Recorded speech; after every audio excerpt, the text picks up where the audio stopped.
안녕하세요. 안녕하세요. 참 이례적인 한 해를 보냈죠. 많은 사람들이 이전과는 다른 경험을 했을 것 같은데요. 박사님은 올 한 해 어떠셨나요? 예, 저도 경제 전망을 하면서 많이 힘들었습니다. 평소에 하지 않던 수정 전망도 발표했고요. 그만큼 한국 경제가 좀 어려웠고 불확실성도 높은 그런 한 해였다고 생각합니다. 이제 경제에 대해서 얘기해 보겠습니다. KDI는 올해 한국 경제가 마이너스 1.1% 역성장할 것이라고 발표했습니다. 네. 지난달 IMF는 올해 세계 경제가 마이너스 4.4% 역성장할 것이라고 발표하면서 미국 마이너스 4.3, 유로존 마이너스 8.3, 일본 마이너스 5.3%라는 수치를 내놨습니다. 그나마 우리 경제가 선방한 것 같은데요. 네, 올해 한국 경제가 역성장할 것으로 보입니다만 그나마 성장률이 다른 나라보다는 높은 것으로 보입니다. K방역이라고 하는 한국의 방역 시스템이 우수했고 국민들의 적극적인 협력이 뒷받침되었기 때문입니다. 코로나19 확산세를 잘 제어한 국가일수록 경제적 충격도 덜 받는 것으로 나오고 있습니다. KDI 경제전망실에서 이례적으로 9월에 수정 전망을 발표하셨는데요. 이번 전망과 비교할 때 2020년 전망은 동일한데 내년 성장률은 0.4%포인트 하향 조정하셨습니다. 이유가 뭘까요? 저희가 전망을 하향 조정한 가장 큰 이유는 최근에 전 세계적으로 코로나 2차 대유행이 발생하면서 코로나19의 영향이 기존에 가정했던 것보다 장기화되고 있는 측면을 반영해서 내년도 성장률을 조금 하향 조정했습니다. 그런데 IMF는 내년 세계 경제 성장률을 5.2%로 예측했죠. 올해는 그나마 나았는데 내년엔 세계 경제의 성장 속도를 못 따라간다는 것일까요? 그렇게 보일 수도 있겠습니다만 기저효과가 있다는 것을 감안해야 합니다. 세계 경제는 마이너스 4.4% 역성장한 올해와 비교해서 5.2% 성장하는 정도이고 한국은 마이너스 1.1%만큼만 역성장한 것에 비해서 내년에 3.1% 성장합니다. 한국 경제가 세계 경제보다는 회복이 빠른 것으로 볼 수 있습니다. 그렇지만 한국 경제가 내년에 3.1% 성장하더라도 여전히 과거에 성장하는 경로에는 못 미치게 됩니다. 예전과 같이 회복하려면 시간이 더 걸릴 것으로 보입니다. 이제 좀 더 구체적으로 얘기를 해보겠습니다. 올해 한국 경제의 수출, 투자, 소비 등 전반적인 상황은 어떤가요? 코로나19라는 특수한 상황을 반영해서 기존과 좀 다르게 전망했습니다. 피해가 업종별로도 다르게 나타나 민간 소비, 투자, 수출을 업종별로 구분해서 살펴봤습니다. 민간 소비가 부진한데 그 중에 제적과 관련된 내구재, 소비재는 회복이 되겠지만 서비스 소비가 회복을 못할 것으로 보고 있습니다. 수출도 상품 수출은 2, 4분기 이후 반등했지만 서비스 수출은 부진이 계속되고 있는 상황입니다.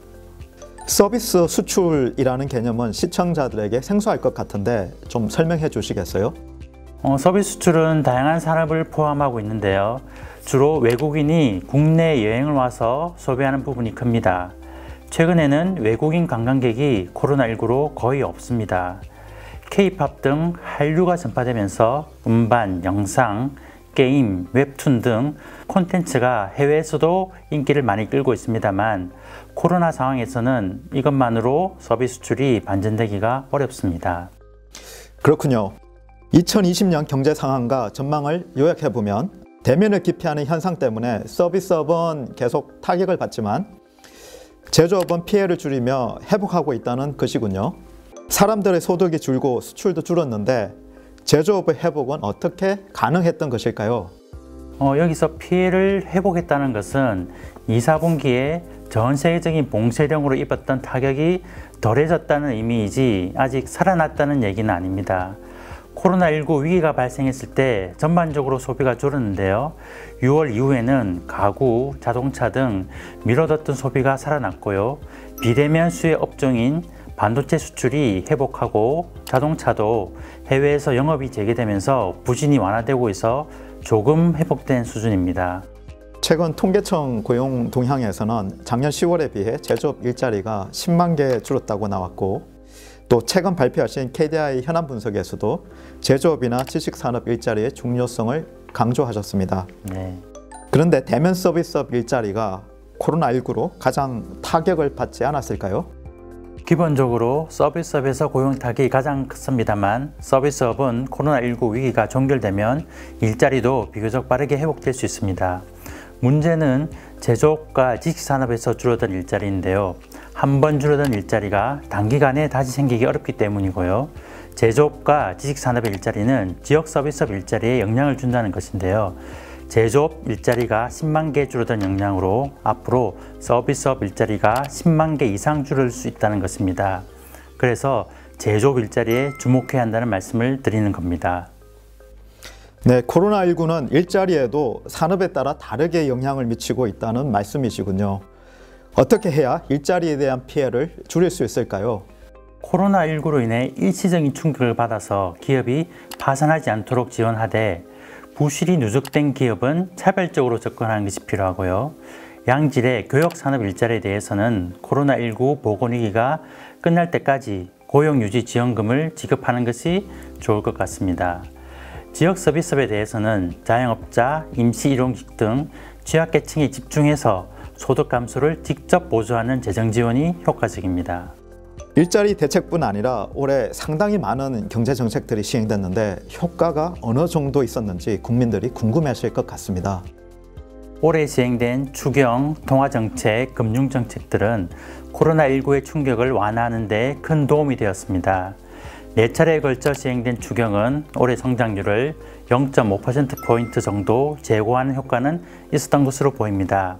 하지만 코로나19가 여전히 계속되고 있고 거시정책 효과는 2, 3분기 정도 시차를 두고 나타나기 때문에 정책 효과에 대해 아직 명확하게 판단을 내리기에는 이릅니다. 다만 코로나19 감염 우려로 소비활동이 제한된 상황에서는 경제 전반에 영향을 미치는 거시정책만으로는 관련 서비스업 생산을 늘리는 효과는 크지 않습니다.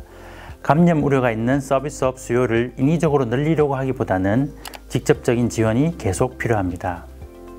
최근에는 화이자 백신 얘기도 나오고 빨리 보급된다면 코로나가 종식되고 내년 경제 전망치도 달라질 수 있겠죠. 네. 그러다 보니 코로나 위기 이후도 이야기하는데요. 세상은 코로나 위기를 겪으면서 대전환을 맞이했고 이를 대비해야 한다면서 최근에는 한국판 뉴딜이 계속 언급되고 있습니다.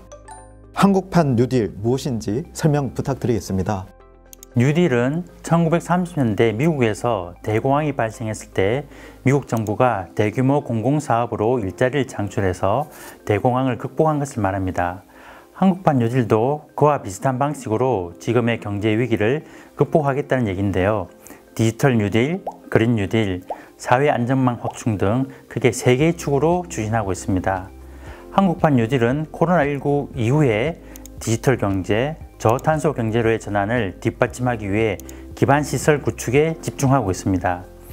그렇지만 기반시설 구축만으로는 부족하고요. 관련 제도 개선을 위한 노력도 병행해야 합니다.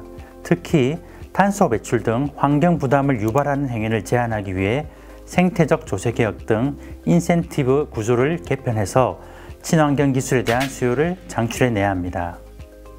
네, 박사님 인터뷰 감사했습니다. 네, 감사합니다. 코로나19 위기의 극복과 한국판 뉴딜의 성공을 통해 우리 경제가 이전의 역동성을 찾았으면 합니다. 여러분 시청해 주셔서 감사합니다.